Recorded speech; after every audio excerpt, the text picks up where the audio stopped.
Nsubire kubaramutsa no kubahakaze mwese abanywanyi bacu muriko murabana natwe mu makuru n'ibiganiro vya misi yose tuba turiko turabashikiriza. Nanone n'umwanya w'amakuru agezweho abariko aravugwa cane ngaha mu gihugu c'u Burundi. Kano kanya tugiye kugaruka ku nkuru y'umutekano twari twabashikirije.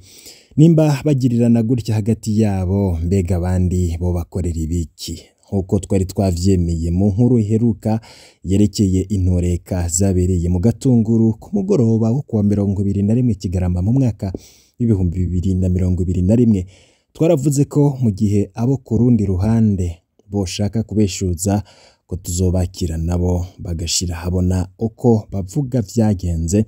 Inkuru ya mbere tukaba twari twababwiye ku ntoreka zabereye hagati y'intwazangabo mu gipolisi Lieutenant Colonel Jean Bosco Havyarimana afatanije na bene wabo bene imbonerakure zo mu Gatunguru zirongowe na Janvier Hakizimana bamutazira bebe. Amakuru twabahaye yari yavuye ku ruhande rwabo kwa Jean Bosco Havyarimana bavuka ingene barumuna we bafashwe n'imbonerakure zo mu Gatunguru mu gihe bari bavuye mu gahahe, zikabakubagura zikabaka amafaranga ashika ku bihumbi 300 y'amarundi bari bafise. Umwe muri bo araronka uko atabaza, maze Lieutenant Colonel Jean Bosco Havyarimana araza gutabara.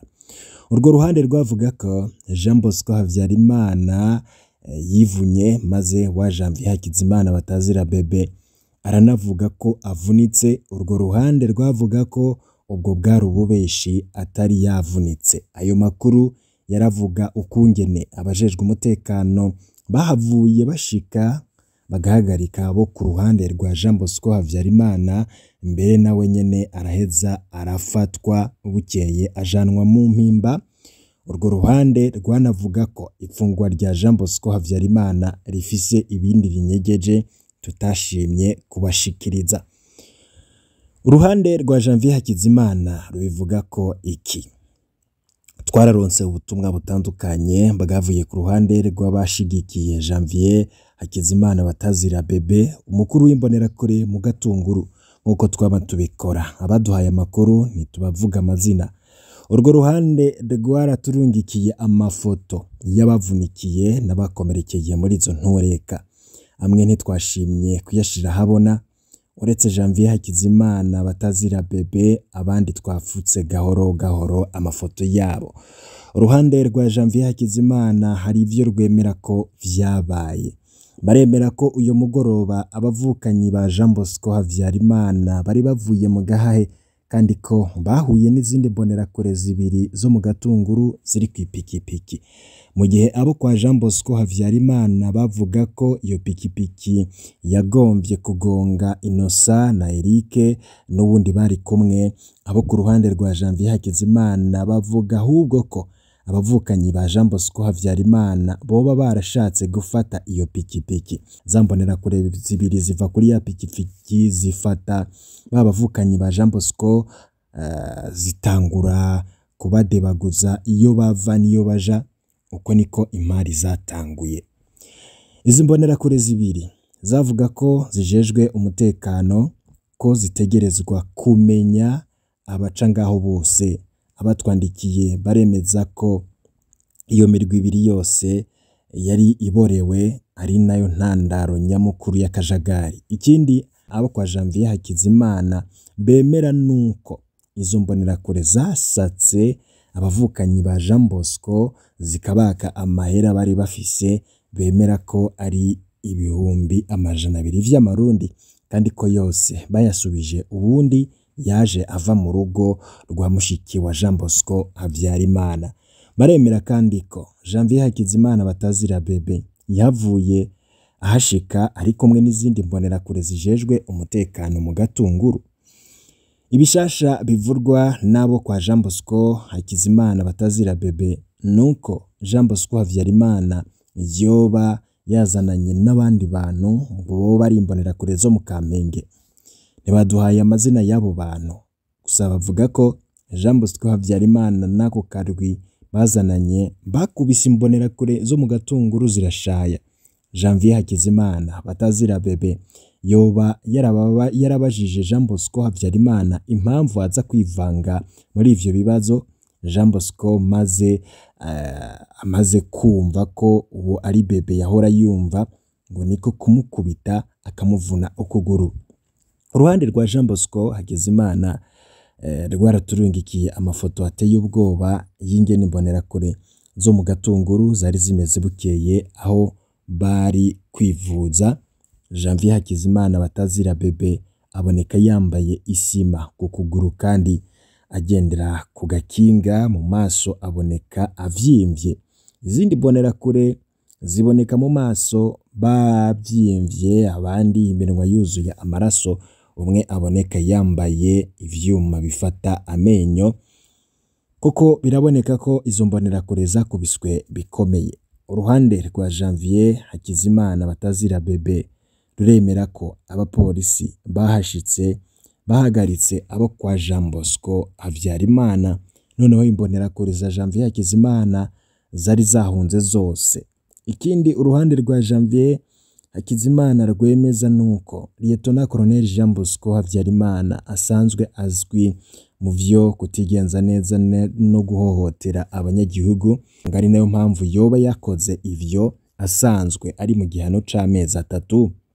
Amabavugwa ku mbonerakure zo mu Gatunguru no ku ntwazangabo Jean Bosco Habyarimana nkuko twabivuze mu nkuru yeruka. Lieutenant Colonel Jean Bosco Habyarimana akaba ari intwazangabo mu gipolisi ikorera muri JMIR 3 muri Sokarti. Abo twaganiriye baratubwiye ko ari vyo iyo ntwazangabo ivugwa mu vyo guhohotera abanyagihugu. Amasoko menshi yatubwiye ko iyi ntwazangabo ariyo yatanze itegeko ryo kurasa abayoboke ba Zebiya i Businde muri komine Gahombo muri Ntwarante mu mwaka wa 2013. Ico gihe abayoboke ba Zebiya barashwe mu mugongo bariko barahunga, abatari bake barahapfira abandi barakomereka. Benshi muribuka umushikiranganje Edouard Nduwimana yarajejwe intwaro yo hagati mu gihugu na Gabriel Nizigama yarajejwe umutekano bahishikira bagakekeza abayoboke ba Zebiya ngo abamaratiri barondera barabaronse, bakongera bagakeza abapolisi bari bahejeje gukora ibara. Nyuma yaho Jean Bosco Habyarimana akaba yaraje gufungwa gato acararikogwa abandanya imirimo. Gusa raporo ya Human Rights Watch kuri ubwo bwicanyi ikabivuga ko uwarongoye iryo bara yitwa Bosco Habyarimana, ikavuga ko yari afise ipete rya OPCD. Abo kwa Jean Bosco Habyarimana ntibemera ko yari Jean Bosco kubera iyo raporo ivuga Bosco idashize ko Jean, kandi we ico gihe akaba yari afise ipete rya OPPD. Ayandi masoko yose twavuganye aremeza ko Jean Bosco Habyarimana ariwe yarongoye ubwo bwicanyi bw'Ibusinde. Gusa mu yandi makuru ndetse no kuvyo wamenya nuko imbonerakure zo mu Gatunguru nazo zimaze imyaka zivugwa mu mabi menshi cane. Bamwe mu bahoze baba mu Gatunguru baratwandikiye batubwira amabi bakorewe n'izo mbonerakure uyu munsi zitwa ko zijejwe umutekano.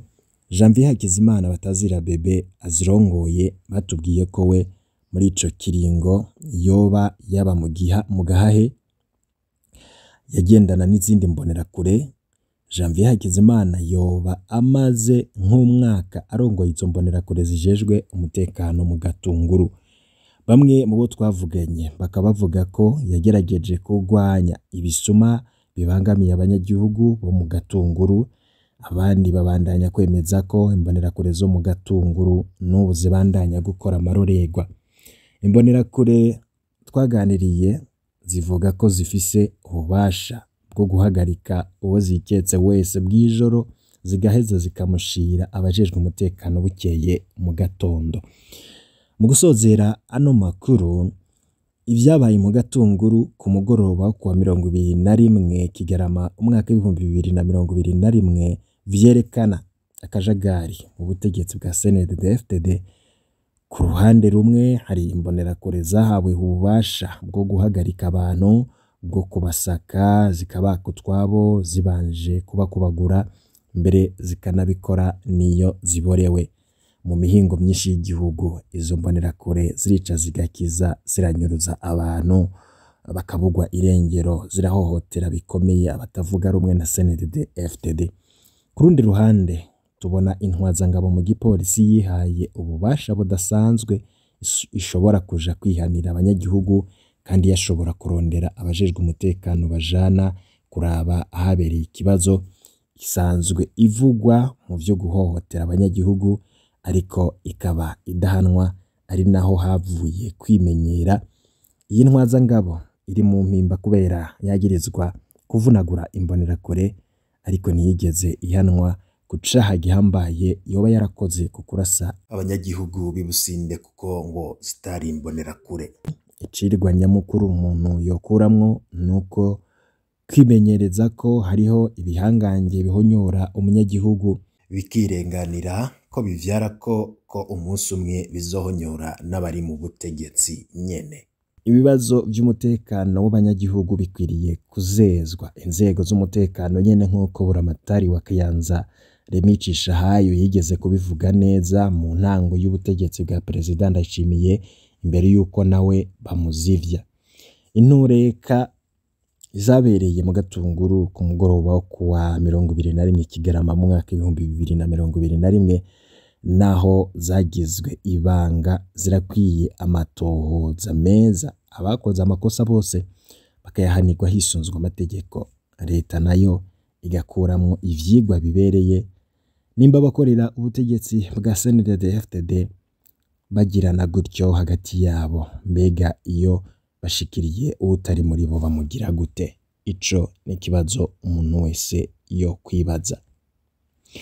Banywanyi bacu, ayo namwe mu makuru twagira tubashikirize ku vyo twari twabashikirije kuri izo ntoreka zavutse hagati y'imbonerakure z'umugambwe CNDD-FDD n'ipfungwa rya Jean Bosco intwazangabo mu gipolisi, kuri ubu ibarizwa mu mpimba.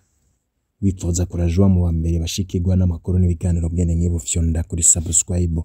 Ndakwibutse amakuru tugushikiriza tuba twayavanye mu masoko atandukanye, vyagiye biratangazwa ndetse n'andi makuru yose mutegerezwa kumenya, turatohoza na twebwe nyene tukayabashikiriza uko tuba twayaronse nyuma yo kuyakorera amatohoza. Ibihe vyiza kuri mwese nivyo ndabipfurije.